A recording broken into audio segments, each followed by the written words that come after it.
Hello, everybody, and welcome to Swampy Comics. I'm Swampy, and today we're going to be talking about some of the comics that came out this week of April 1st, 2026, and throwing them in the Guy Gardner tier list. So, without further ado, let's just jump right in.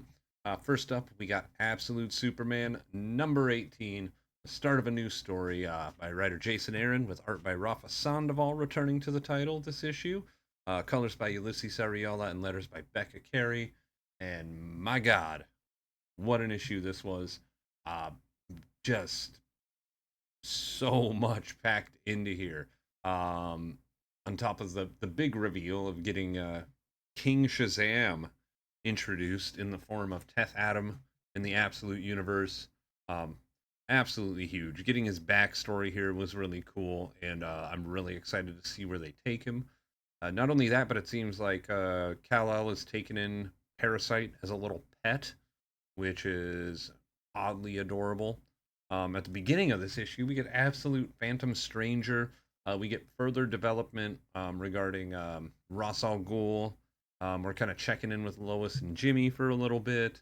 Um, and not only, but Steel. We get Absolute Steel in this issue, which seems like a much more grounded, not just a man in a completely form and face fitting metal suit. I mean, this is a lot more barbaric in the best way possible. Um, I'm really high on this issue. This might be my favorite issue of this series so far. I mean, I just Jason Aaron swinging for the stands in this one, and I absolutely love Rafa Sandoval's art on this title. This was great. I was impressed beyond belief. I mean, just getting so much in this issue and so action packed and so kinetic. I mean, we're checking in with people and just setting up so many more story threads and really uh, building out the roster of characters that this series involves in a rapid way, but not like it doesn't feel rushed at all. Like it's just near perfect. So that's why Absolute Superman's gonna get an S tier this week. I absolutely loved this. I Yeah, 5 stars. Just great. Just I am so excited for the future of this book. It just gets better and better. But let's move on to our next book. We got Batman number 8. This is written by Matt Fraction, with art on this one by Ryan Sook, colors by Tomo Mori, and letters by Clayton Cowles. And here we're checking in with Poison Ivy a little more, and her talking to Vandal Savage and kind of what his um, wants and needs from Ivy are.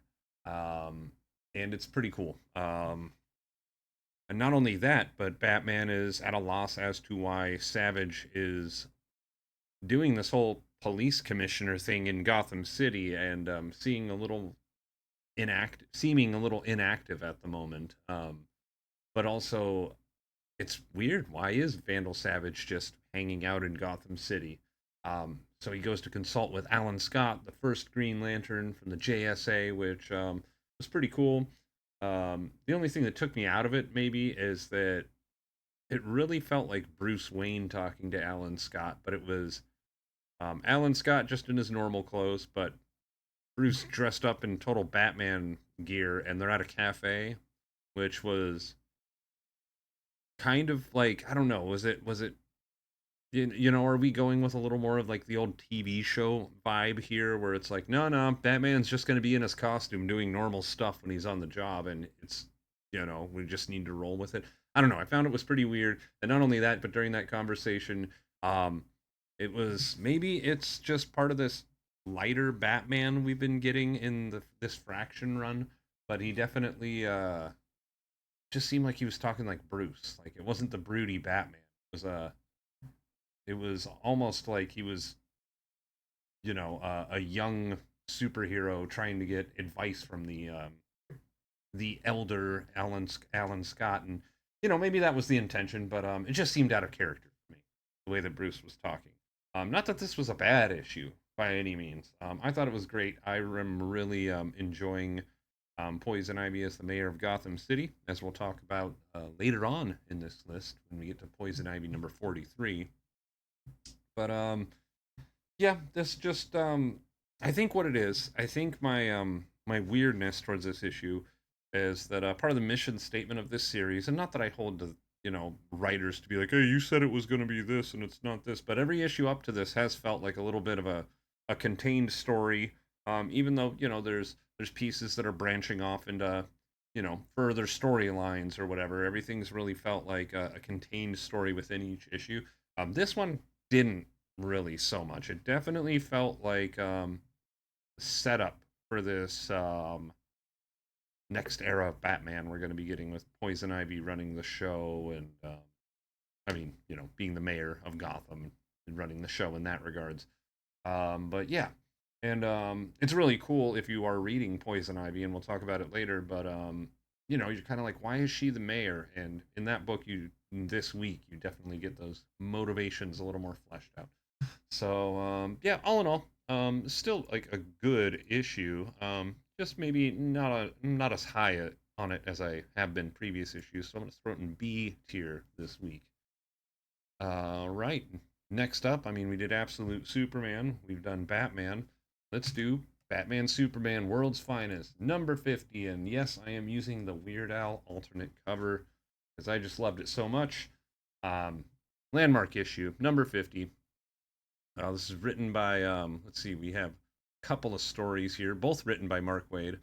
The main story has art by Dan Mora, colors by Tamara Bonvillain, and letters by Steve Wands. And the backup story has art by Adrian Gutierrez, colors by Luis Guerrero, and letters by Steve Wands.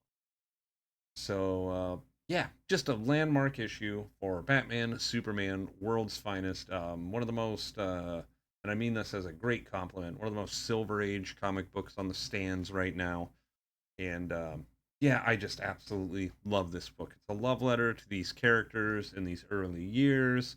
We're out of modern canon, so we're just having adventures from issue to issue or arc to arc. The arcs are never too long. I mean, there were some longer ones, I think, early on in the series, but lately it's just been, 3, 4 at most. And this one is a standalone issue that I really liked. The main story has to do with Batman and Superman coming upon the Dream Stone of Dream himself. If you've read Sandman, and I'm not gonna, that's an influential book and a book that I really really do enjoy. It's super important to the history of comic books, but I'm not here to praise its author by any means. So the less said about him, the better. But yeah, knowing that series as well as I do, it was really cool to see this. It's like I know what this gemstone is, and that puts this adventure before Dream of the Endless was freed from his prison. And yeah, John D, Dr. Destiny, still has possession of that Dreamstone. And yeah, pretty cool. Pretty cool little adventure. A lot of it's more just a reference than like honest to God canon with the Sandman series. But I was just excited being like, I know what this is. I know what that's from. And it provides a really cool psychedelic dream adventure for Bruce and Clark as their relationship is fleshed out through their adventures through a dream sequence. I thought it was great. Mark Waid really killed it with this issue on the writing, and the art by Dan Mora is second to none. One of my favorite issues of World's Finest so far, by far. And the backup story was a little bit of a silly adventure. Involving Jimmy Olsen and Robin going against Batgirl and Supergirl to see who can find this artifact first. And of course, Batman and Superman have to step in at the end and kind of, you know, do their thing. But yeah, we get an appearance from Condiment King in this issue, and that's always stupid fun. Just the crappiest villain ever, and more of a cameo. But yeah, like I really like the backup and just really hit home why this book is so fun. It has some really deep adventure stuff, like the whole Thunderboy story arc early on was really great. But then it could just do silly things like this small little heist backup, or the Supergirl and Robin trying to date stories that we've seen throughout this series. I'm just really high on it. I loved this, and I'm really excited for the future of this book because it seems like we're going to get a little more Batgirl and Supergirl along with Robin. And yeah, we're going to go hang out with Warlord soon, it looks like. So I'm stoked. This was a great issue. Without a doubt, an A issue for sure. Let's keep it in the Superman universe and move on to our next title again with the Al Yankovic cover, but this one's totally normal Al Yankovic cover because it's Bizarro Year None, written by Kevin Smith with art by Eric Carrasco, art sorry, written by Kevin Smith and Eric Carrasco with art by Nick Pitara, colors by Michael Garland, and letters by Dave Sharp. Um, where do I start with this? I'm really excited for the future issues of this book. Um, but you gave me a Bizarro book and put a weird version of Bizarro in it, which is fine. There's going to be something here to tell us why things are a little odd in this Bizarro world and not quite as traditionally Bizarro as we know Bizarro to be. But yeah, 3/4 of this book was Perry White and Jimmy Olsen hanging out and talking way too much. I honestly got a little bored at the beginning of this issue, and it really annoyed the hell out of me. Uh, but but the art by Nick Pitara really does a lot for this first issue, thankfully. And by the time that Perry and Jimmy end up in the Bizarro world, it's a little cooler. And yeah, there's something definitely going on with our favorite backwards man. You know what I mean? Because he's talking totally normal and intelligent, and has only one little weird Bizarro-ish outburst with his traditional black and white speech bubble. So yeah, we'll see where we go from this. But I wasn't too impressed by this first issue, and this series proves being worth rereads.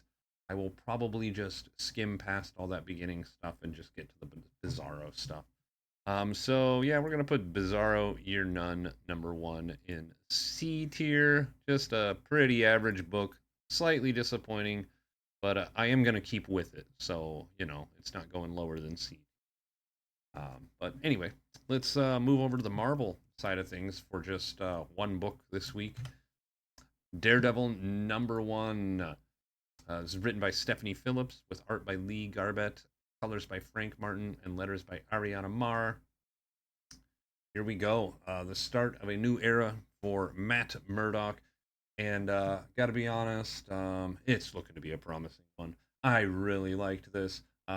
This villain Omen seems really cool and kind of mystical, but not too magic. Still street level mystical, which is really important to me with Daredevil. Like, he's the best when he's in New York and on the streets and not dealing with anything from space or anything too far out there in the realm of the paranormal or supernatural.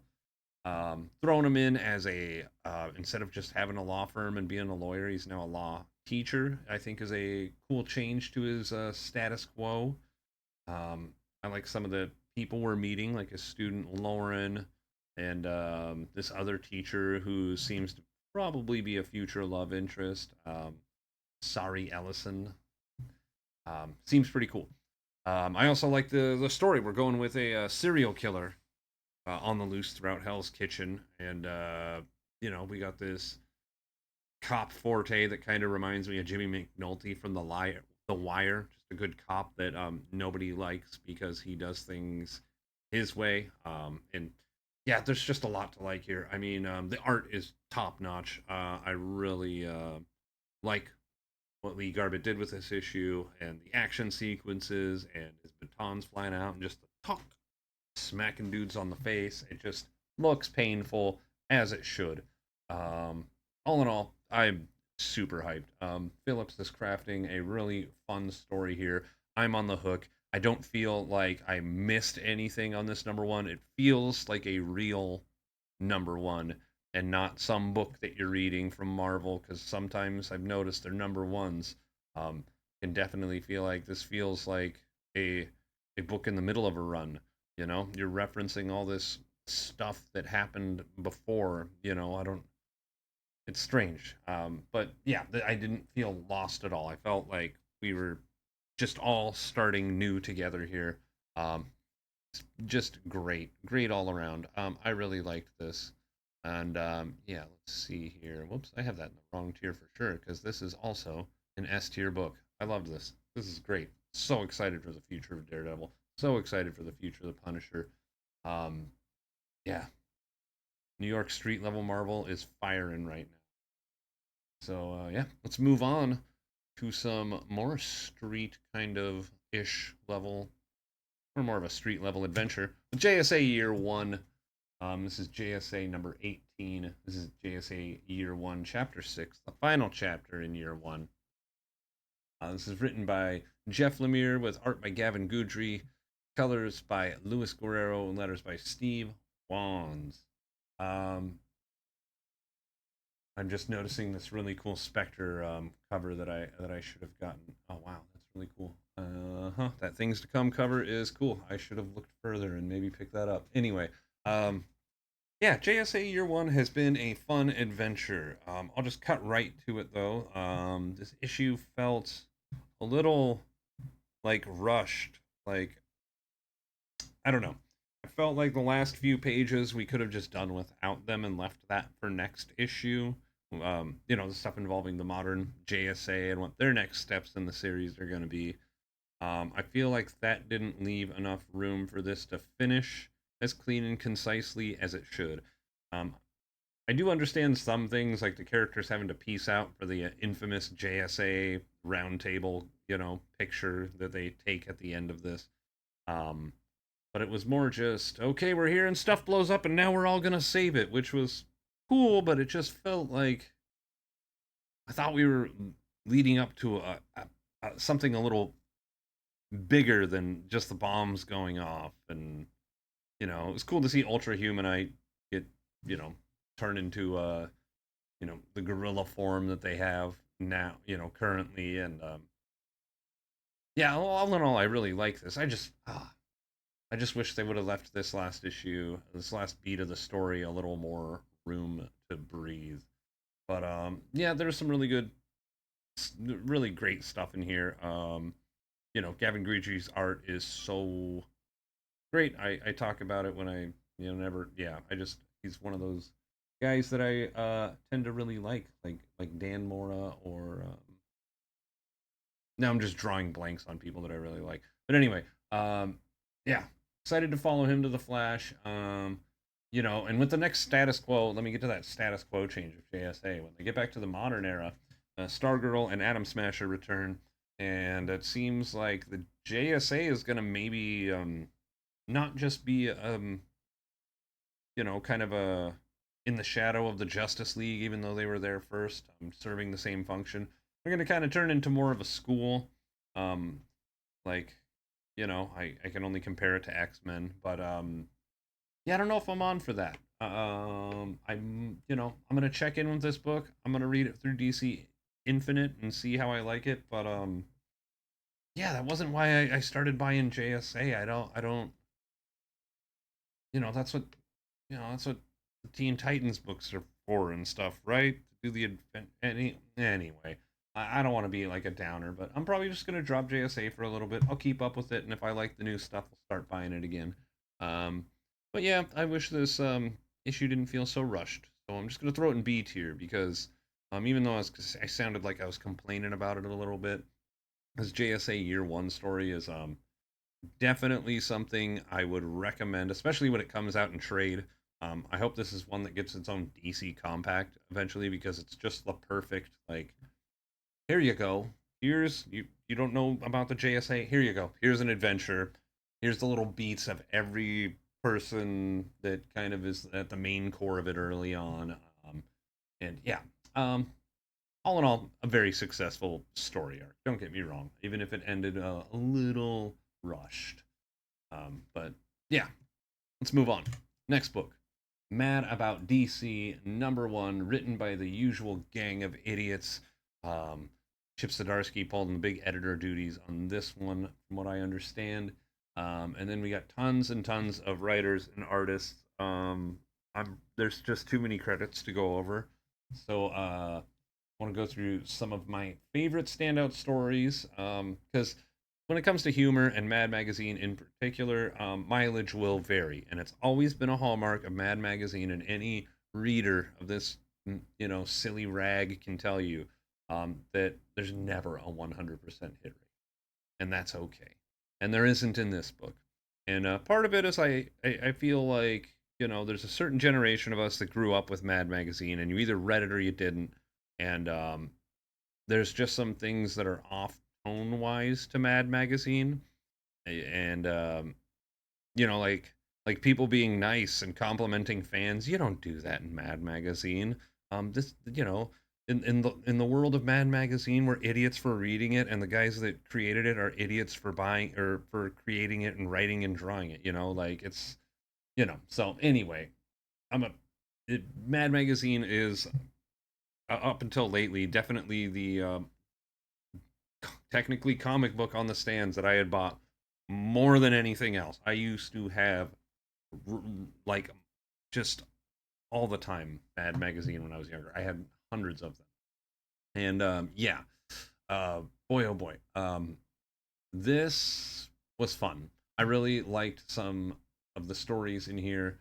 I'm not going to be able to name all the ones that I liked because I did like a good number of them, but some of them that stuck out to me as a Guy Gardner fan, Guy versus Spy, perfect, fun, worked in every way. I really liked that.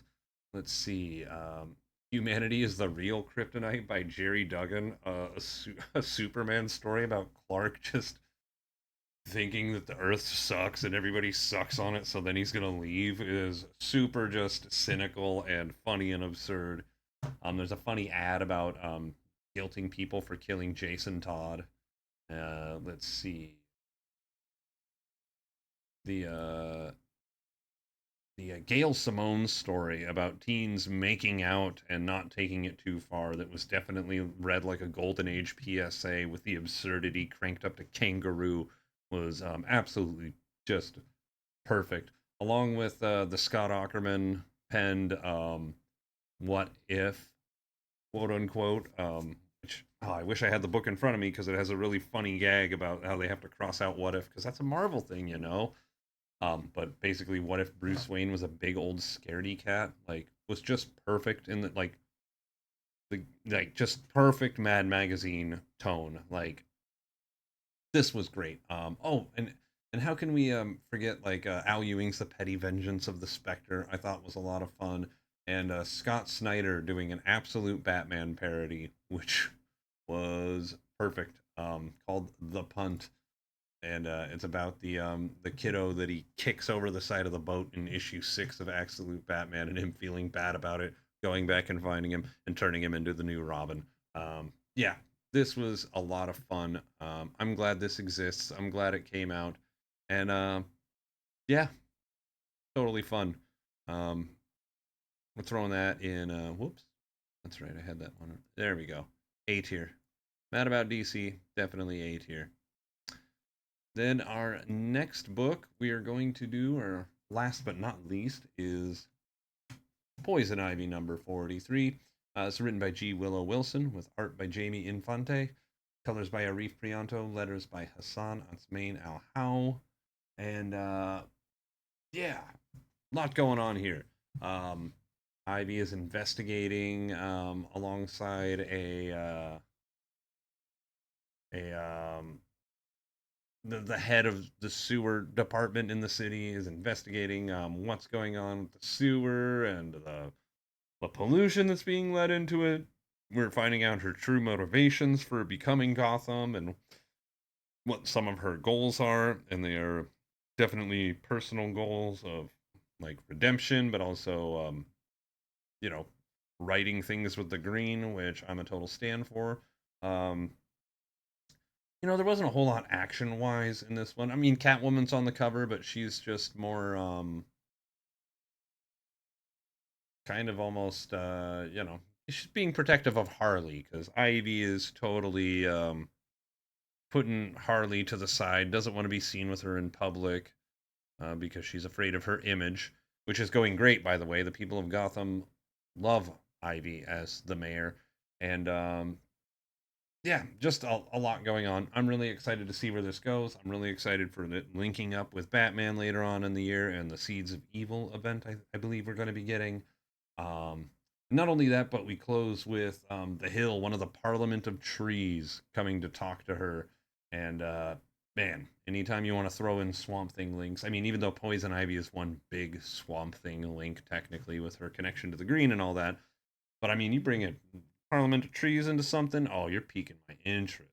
So yeah, I thought all in all, this was a pretty decent issue. I like where we're going with this. I like this new status quo, and I'm almost caught up in back issues with this series right now. So at least reading, not purchasing. But yeah, we're gonna throw Poison Ivy in the A tier this week, and it's hard to pick a pick of the week, so we're gonna share it because we only had two S tier books. We're gonna share it in between Daredevil and Absolute Superman, one for each of you. DC only fans, I think you'd like Daredevil. I think it's a he's one of the more DC-ish feeling characters, and Marvel fans, check out Absolute Superman. He's not the brief swearing guy. This is how Marvel would handle Superman, and I don't mean that in like a bad way at all. Like I really feel like if Marvel did a good, super good version of Superman, he'd be like this Kal-El. And yeah, there's something for everybody this week. That's all I'm trying to say. So thanks for watching. Let me know what you thought the book of the week was in the comments below. Always love to hear that. And give a like and a subscribe if you could. Really appreciate that. And until next time, thanks for watching, and y'all keep reading.